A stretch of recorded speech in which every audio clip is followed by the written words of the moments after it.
Hello everyone, aqui é o Sounds of Letters para mais uma aula para vocês sobre o nosso primeiro módulo de vogais.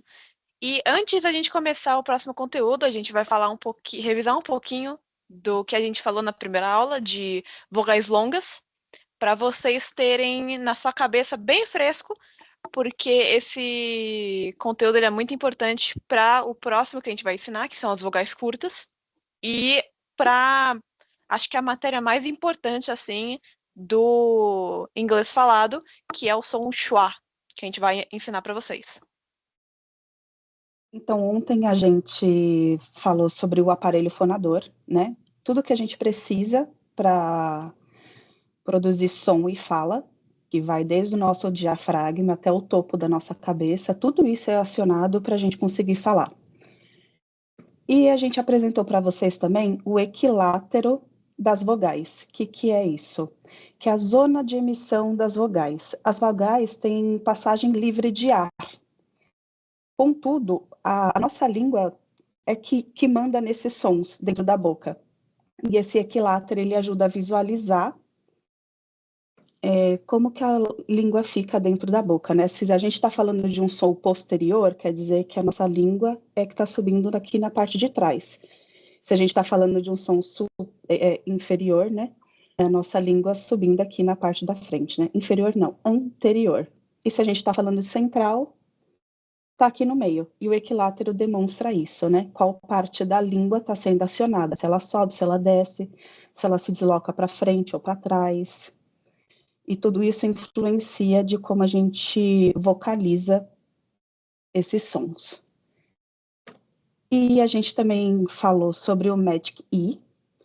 O Magic E foi uma forma que eles encontraram de diferenciar vogais curtas de longas, funcionando 90% das vezes essa fórmula, de você acrescentar a letra E, né, ou no inglês a letra I, tornando a vogal o próprio nome dela, né? Quando a gente aprende o abecedário, as vogais A, E, I, O, U, que no inglês fica A, E, I, O, U, e de vez em quando o Y também entra aqui né, nas vogais, elas passam a ter o próprio nome delas quando tem a Magic E.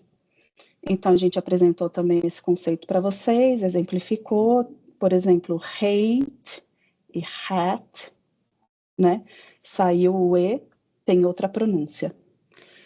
E a gente também apresentou os símbolos fonéticos para vocês, porque aqui o lance dessas aulas de pronúncia é fazer vocês aprenderem a lerem os símbolos fonéticos, para vocês não terem que ficar decorando ou agrupando palavras. Eu falar, sempre que tiver A com U, tem som de O, mas quando eu tiver A com E, tem som de... Né? Isso fica meio bagunçado na nossa cabeça. Então, quando a gente aprende pelo símbolo fonético, por mais que, né, até que tem bastantinho, assim, né, no português nós temos sete sons, 5 vogais, 7 sons. No inglês, por exemplo, a gente tem 5 vogais e 12 sons. Então, a gente tem aí, né, quase que o dobro de sons, mas ainda assim, com essa grande quantidade, fica mais fácil do que agrupar palavras para decorar, que é quase uma missão impossível. Então, foi esse o conceito que a gente deu ontem. E hoje a gente vai falar sobre as vogais curtas, mas a gente vai fazer uma comparação também com as vogais longas, para a gente tentar diferenciar esses sons, porque aqui a gente vai mostrar para vocês como que é pronunciada as palavras, como que lê aquele símbolo fonético, qual som que ele tem, mas eu falar, nossa, mas parece com aquele que foi falado antes, parece com aquele que foi falado, né, anteriormente. E sim, vai acontecer bastante de terem semelhanças, porque o que muda é o formato da nossa boca e o quanto que a gente abre a boca para pronunciar aquele som. E é aí que a gente desliza muitas vezes, porque a gente fica com preguiça de pronunciar o som, ainda mais quando é um som que a gente não tem familiaridade. Então, é isso por hoje que nós vamos lidar. Então, como foi falado anteriormente, nossa aula de hoje é sobre as vogais curtas. Mas antes, eu gostaria que vocês tivessem, né, esse quadro inteiro na tela para a gente poder comparar os sons que a gente aprendeu ontem com esses sons que vão vir a seguir, porque eles podem ter similaridades. E é bom a gente ver eles lado a lado para a gente tentar diminuir essa confusão. Igual ontem a gente viu que esse i com esses dois pontos de sheep é um som longo, né? Todas essas que tem os dois pontos são sons longos. E hoje na tela o que está brilhando serão os sons curtos. Então aqui esse i é o i longo, né? Que eles chamam de sheep. Vocês reparam que a boca ela abre pro lado, né? Tipo aquele um sorriso falso, um sorrisinho amarelo. Sheep, sheep. E a letra fica bem alongada, bem clara, que é um i. Aí, em contrapartida, a gente tem esse I, que é uma letra maiúscula, né? Mas ela é o I curto. Aí, como fica a pronúncia desse I curto? Na minha cabeça, trazendo isso para o português, para a gente conseguir fazer esse som, eu coloco ele como a letra E com um circunflexo, porque aí fica mais fechadinha e rápida. Aí vira ship, ship. Então, como a gente estava falando das vogais curtas, a gente deixou uma para falar depois, porque ela é muito especial, tanto que a gente até destacou ela com vermelho. É chamado o som schwa, o schwa sound. Por que ele é tão importante? Porque ele está presente em basicamente todo diálogo que você tiver com uma pessoa que ou tem inglês como língua materna ou é fluente em inglês. Esse som vai estar presente na maioria das palavras e ele abrange todas as vogais. Como a gente tinha falado, que a Fernanda tinha dito que o schwa, por algumas pessoas, ele não é considerado um fonema. Por quê? Porque ele abrange todas as vogais, ele consegue mudar o som delas para esse símbolo de ezinho de cabeça para baixo. E ele não é feito para. Ele não existe no IPA para mostrar assim como uma palavra escrita. Ele é feito ele é usado para você acelerar a sua fala. Então, quando você usa ele nas suas palavras, ele vai fazer a sua fala parecer mais fluente, parecer mais como parecer mais nativa. Então é por isso que algumas pessoas não consideram ele como um fonema, porque ele é feito para acelerar a fala e não especificamente para descrever como uma palavra escrita ou falada. Esse som, ele está presente em conjunções, em artigos, em pronomes, em verbos auxiliares, em preposições. Então, vamos dizer assim, quando você está falando uma frase e você normalmente usa para criar, né, essa estrutura da oração, você usa to, for, from, have, of, algum pronome como her. Esse som vai estar presente na sua fala, ou na fala de alguém nativo. Então, a gente tem alguns exemplos aqui, como a palavra about. About, quando você fala essa palavra sozinha, ela é falada normalmente sem esse som de schwa. Agora, quando você coloca essa palavra em uma frase, por exemplo, I'm talking about you. I'm talking about you. Quando você fala essa frase só casualmente, você não vai falar cada palavra como ela é normalmente escrita foneticamente. I'm talking about you. Você não fala assim. Você vai falar casualmente. I'm talking about you. I'm talking about Ju, you. Hum. eu acho que a gente pode comparar isso com o que a gente faz no português mesmo, porque a gente vai contraindo as palavras para trazer agilidade no diálogo. Como a gente não tem o costume de falar vou para a praia. A gente fala o quê? Vou Exato. para a praia. Ou Vou pior pra ainda, a gente praia. fala o quê? Vou pra praia. Não é tipo, Uhum. vou pra praia. A A gente ainda gente, corta esse pra. a gente Exatamente, tem Aya. a gente tem a nossa preguiça, enquanto quem fala inglês tem a própria preguiça deles.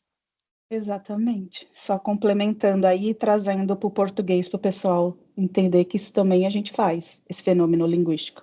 Hum. Continuando. Na frase que eu falei, se você prestar atenção, quando eu falei I'm talking about you, eu não falei about you, eu falei about you. I'm talking about you. Eu não pronuncio esse A como A. Eu pronuncio ele como about. Esse é o som schwa, é o som preguiçoso, como a gente chama ele. Porque ele acelera a fala. Ao invés de eu falar I'm talking about you, I'm talking about you. Olha como foi mais rápido. E quando você escreve ele foneticamente, ele também utiliza desse símbolo do E ao contrário. Então, nós temos aqui esse E ao contrário, que é o E. Aí nós vamos usar algo importantíssimo. Essa apóstrofe, ela mostra que a próxima sílaba vai ser uma sílaba tônica. O schwa nunca acontece em uma sílaba tônica, é sempre em uma sílaba átona. Ou seja, você nunca vai usar o schwa numa palavra dando entonação a essa sílaba. Então, essa é uma grande diferença que a gente estava dizendo sobre a, a vogal curta do chapeuzinho, que a gente falou, nossa, é muito fácil confundir com schwa. A gente tem que ter em mente que essa vogal curta, ela acontece em sílabas tônicas, nunca em sílabas átonas. Então, quando você perceber que tem esse som de em uma sílaba tônica, vai ser escrita com o símbolo do IPA do chapeuzinho. Enquanto se for em uma sílaba átona, como em about, vai ser escrito com esse E ao contrário. Então, nós temos a apóstrofe de sílaba tônica. Vamos colocar um B, porque, né? A B. Aí, agora a gente vai colocar, ao invés de um O, um A. Porque a gente não pronuncia about. A gente pronuncia about. Esse A, esse som de A. A gente abre a mandíbula. About. A gente vai usar agora a vogal curta que a gente viu da ferradura. About, out, esse U curto. E um T. Seria assim que a gente escreveria about com o schwa sound. E isso funciona para todas as palavras, para todas as vogais átonas. Então, nós temos person, person, urson. A sílaba tônica está sempre no som. Person, person, person. Entendeu? Então, essa é essa sílaba átona, então você vai usar o schwa, o esse bem preguiçoso mesmo. Uma boa comparação que a gente pode fazer é quando os bebês nativos que ainda não aprenderam a falar inglês, quando eles querem alguma coisa, eles apontam para essa coisa e fazem o barulho. Eles fazem porque esse é o som mais preguiçoso da língua inglesa que até bebês conseguem fazer. E ele é fundamental para você conseguir falar que nem um nativo. Aí nós temos aqui parent. Parent. Viu? Eu tô dando ênfase no parent. E tô descendo para ficar só para como se fosse largar a vogal. Parent. Rent. April. April. Eu desço o meu tom. April. Correct. Aqui eu desci para ficar só para soltar k, k, k. correct, support, marvelous. Tá vendo que mar é a sílaba tônica e que a gente tem duas instâncias de schwa. Velous, marvelous. E celebration. Sempre que tiver esse shan no final, ele vai ser pronunciado como um X ou N, vamos dizer assim, esse shan, que você está largando, não falando um celebration, ou fazendo esse som de ti, ele não tem quando tem esse T-I-O-N. Ele vai ser sempre shan, shan, shan, bem largado mesmo. Alguém mais tem alguma coisa para complementar? Que eu esqueci de falar? Ou alguma coisa para facilitar e para ajudar todo mundo? Acho que você cobriu bem o que a gente conversou, o que a gente queria passar para eles. Thaís, você quer fazer alguma observação, Nath? Eu não tenho nenhuma observação. Acho que a gente poderia Então, fazer o esquema de cada uma pronunciar, caso vocês vejam necessidade. acho que é legal, né? Antes da gente fazer isso, eu queria só trazer como complemento do que a Ju falou, que é, quando a gente fala da diferença desse up, pro schwa sound, gente, a realidade é que são sons extremamente semelhantes, são muito próximos, muito parecidos.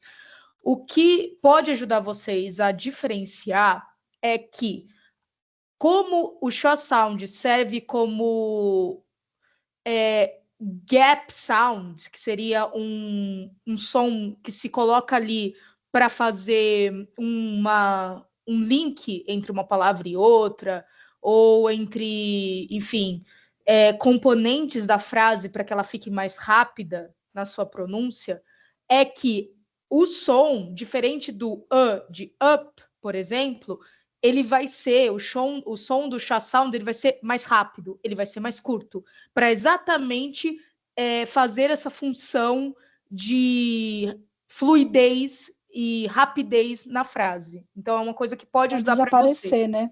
Exatamente. Para desaparecer. Exatamente. Para cortar. Para cortar, para desaparecer, para deixar mais dinâmica a sua fala. Então, uma coisa que pode ajudar vocês a diferenciar é isso. Mas se você parar para analisar, muitas das palavras elas vão ter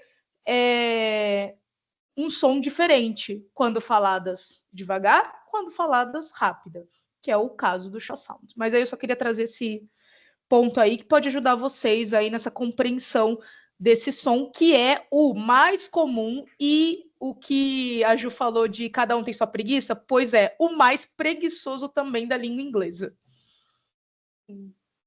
Aí, como a Ju também falou, o schwa sound tem incidência em todas as vogais do som do inglês, no A, no E, no I, no O e no U.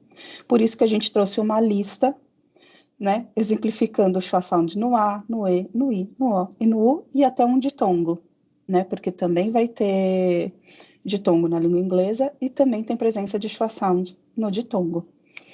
Vocês querem passar as palavras para o pessoal ver as diferentes pronúncias?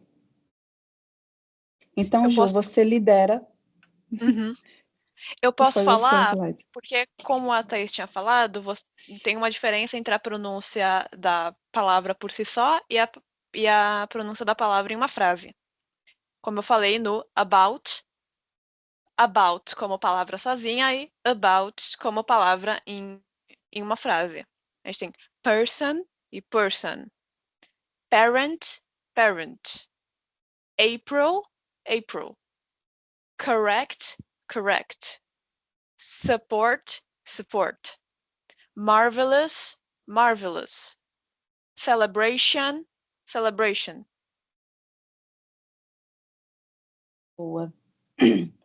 A gente esqueceu de mencionar ali o teacher, né? No próprio quadradinho do schwa, que a gente também colocou no exemplo.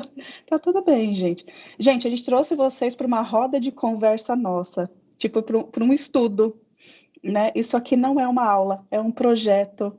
Tá tudo bem, isso aqui vai acontecendo mesmo. Alguma hora a gente esquece e vai indo e voltando. E uma hora a gente fica aqui gravando como se a gente realmente estivesse só conversando. E a gente dispersa um pouco. Mas tá tudo certo. Eu acho que assim fica natural e não fica pesado. Esse conteúdo que a gente quer que vocês saibam também junto com a gente. Então, minhas pronúncias ficariam assim: teacher, about, person, parent, April, correct, support, marvelous, celebration. A minha teacher, ou teacher, fazendo a questão do Schwarza, Do som schwa, do schwa sound. isso, about, person, parent, April, correct, support, marvelous, celebration.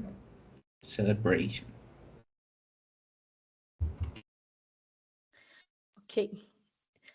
Eu vou falar as minhas pronúncias e no final delas eu quero trazer uma notação sobre o final das palavras que terminam schwa Ai, sound. obrigada. Eu pensei nisso agora, que te deixou passar. Mas vamos lá. Eu vou falar todas, depois eu falo do teacher. About, person, parent, April, correct, support, marvelous, celebration. E vamos lá para o teacher. O que acontece com o final ER, AROR, se eu não me engano? Esses finais.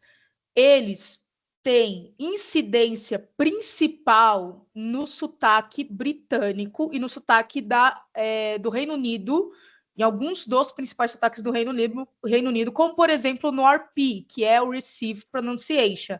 É o sotaque da família real, galera. É isso.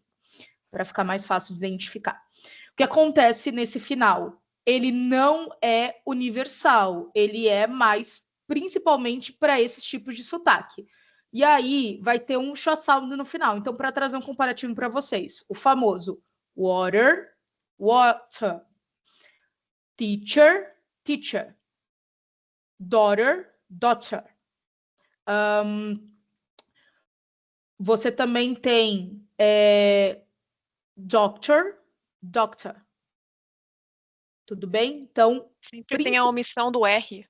Sempre tem a omissão do R e essa finalização em aberto. O que acontece? No schwa sound, sua boca está relaxada, mas ela está aberta. Então, ó, person, April, tá aberto. Quando você está falando dessas terminações ER, AR, OR, quando você não usa o schwa sound no final, ele finaliza a palavra com um R no final. Então, ele fecha a sua boca. Teacher. A boca fecha. Os dentes fecham primeiro, depois a boca fecha. Doctor. Fechou. Schwa sound não. Doctor. Boca aberta. Teacher. Boca aberta. Water. Boca aberta. Ok? Tem até alguns sotaques mais fortes que transformam esse em um A. Então, Sim. teacher, water. Então, você consegue ver que a boca fica mais aberta. Teacher, daughter. Sim. Como, por exemplo, o escocês é assim. Sim.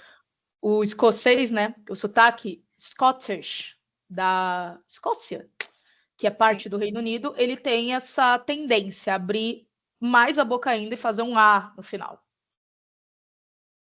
Mother. Fire. Fire. Eu acho que é isso, né, por hoje, que a gente tinha para compartilhar com eles. Sim, aí na próxima aula a gente vai falar um pouquinho sobre o que a Fernanda terminou falando sobre ditongos, que o schwa sound também ocorre em ditongos, e aí é uma outra complicação assim que mas a gente vai tentar simplificar ao máximo para vocês na próxima aula. Sim, a gente sempre retoma um pouquinho da aula anterior para não ficar, né, tudo perdido e avança o conteúdo. Esse é o método que a gente acredita que ajuda vocês a fixarem tudo que está sendo passado. Exato. Então, acho que é isso por hoje. Então, see you next time with more Sounds of Letters. Tchau.